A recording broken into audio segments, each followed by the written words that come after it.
Adakah jaksa di Indonesia yang tidak bisa disuap?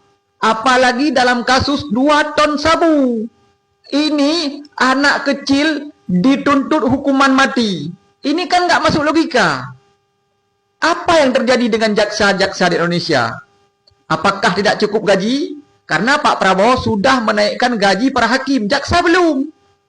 Jadi ini kita lihat dalam kasus ABK siapa nih, Afandi ini, ya kan?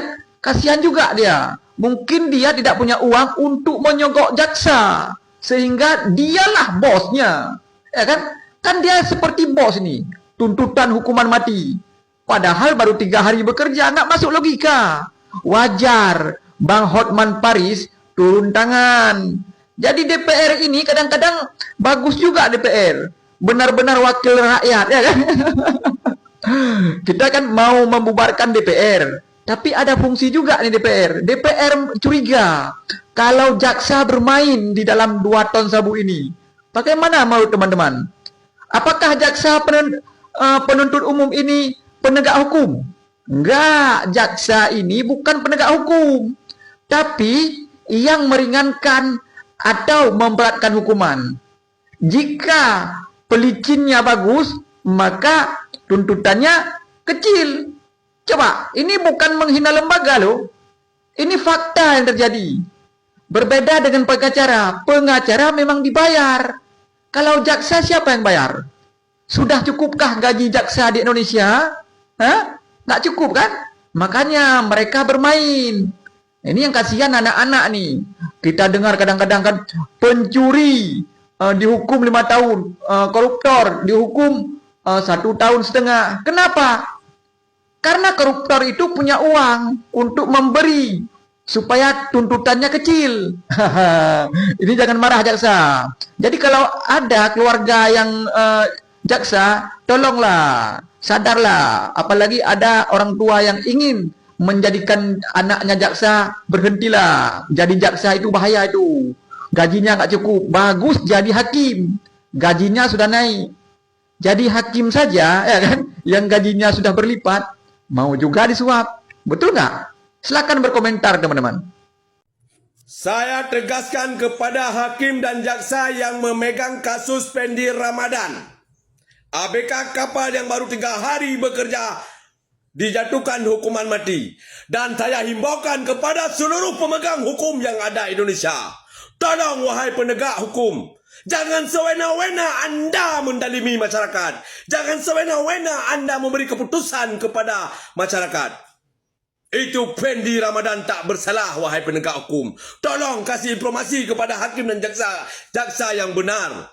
Dan saya minta kepada Bapak Presiden Prabowo Subianto dalam bulan suci Ramadan ini, dan saya selaku mewakili rakyat Indonesia memohon kepada Anda wahai Bapak Presiden Prabowo Subianto, dan saya memohon kepada Anda wahai Bapak Hakim dan Pak Jaksa, tolong lepaskan Fendi Ramadan tanpa syarat.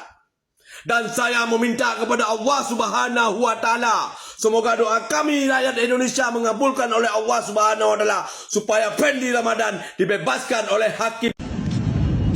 Halo Bapak Kapolri, sampai hari ini Bapak Kapolri belum bersuara dalam kasus tuntutan mati ABK di Pengadilan Negeri Batam, juga dalam kasus perkara pembunuhan dengan terdakwa Adit di Pengadilan Negeri Mataram.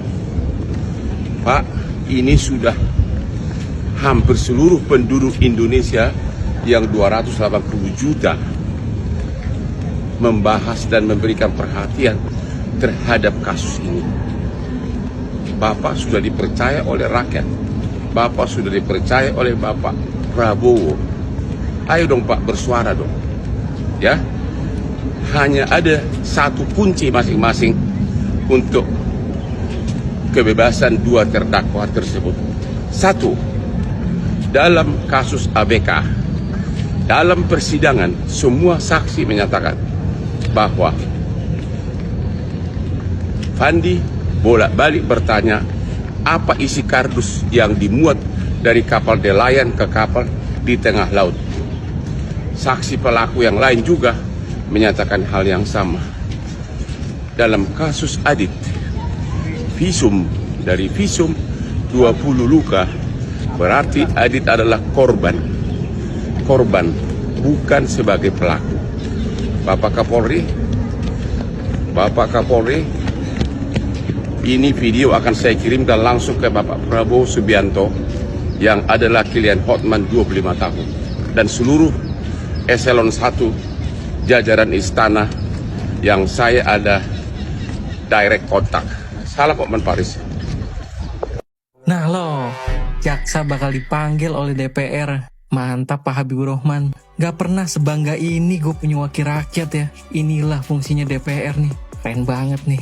Nih, lihat pernyataannya nih. Mati kutu tuh jaksanya. Kalau bisa nanti panggil juga ya. Panggil lagi ya Bang Hotman Paris. Biar ketemu tuh sama jaksanya. Nah, kita akan panggil. Jadi kita ini kan fungsi visional. Kami ini kan pengawas sekaligus de facto adalah pembuat undang-undang. Pengen tahu bagaimana pelaksanaan undang yang kami buat. Jangan sampai justru tidak memberikan keadilan kepada masyarakat. Kalau kasus yang yang dari Batam Pandi, secara khusus kami akan juga memanggil sisi jaksa penuntut umumnya yang menyampaikan cara tersirat tapi lugas seolah-olah DPR adalah mengintervensi. Nggak ada ceritanya mengintervensi. Nah, kan kita ingin melaksanakan tugas kita ya, pengawasan supaya tugas mereka bekerja dengan benar. Itu aja kan jelas-jelas nggak benarnya dari fakta-fakta yang disampaikan. Rekam polisi saat bertugas itu hak warga negara atau malah bisa jadi masalah hukum. Ada yang bilang itu hak publik, ada juga yang bilang hati-hati bisa kena undang-undang ITE. Yang benar yang mana sih? Jadi di Indonesia merekam aktivitas di ruang publik pada dasarnya tidak dilarang. Polisi yang sedang bertugas di jalan adalah pejabat publik ya. Kegiatan di ruang publik bukan wilayah privat. Video hasil rekaman adalah alat bukti yang sah. Mahkamah Konstitusi lewat putusan MK nomor 20 garing PU strip 14 2016 menyatakan alat bukti elektronik itu sah secara hukum, termasuk video rekaman. Masalah hukum muncul bukan karena merekam, tapi karena cara dan tujuannya. Bisa bermasalah kalau disertai penghinaan, itu di KUHP ya, atau ada provokasi atau fitnah, itu undang-undang ITE. Disebar dengan narasi bohong, masuk juga undang-undang ITE.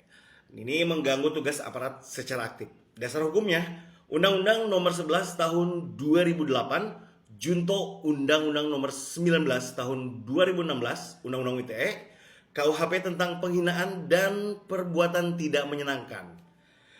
Jadi ingat, ya, merekam itu boleh, menghina, memprovokasi atau melintir fakta itu yang bahaya. Menurut kamu itu bentuk pengawasan publik atau gangguan tugas merekam polisi? Ya, tulis pendapatmu di komentar. Jangan lupa follow and like kalau kamu butuh informasi ringan soal hukum. Begal yang membabi buta batuk polisi hingga kritis di Lumajang langsung didor-dor-dor sampai meninggal oleh polisi.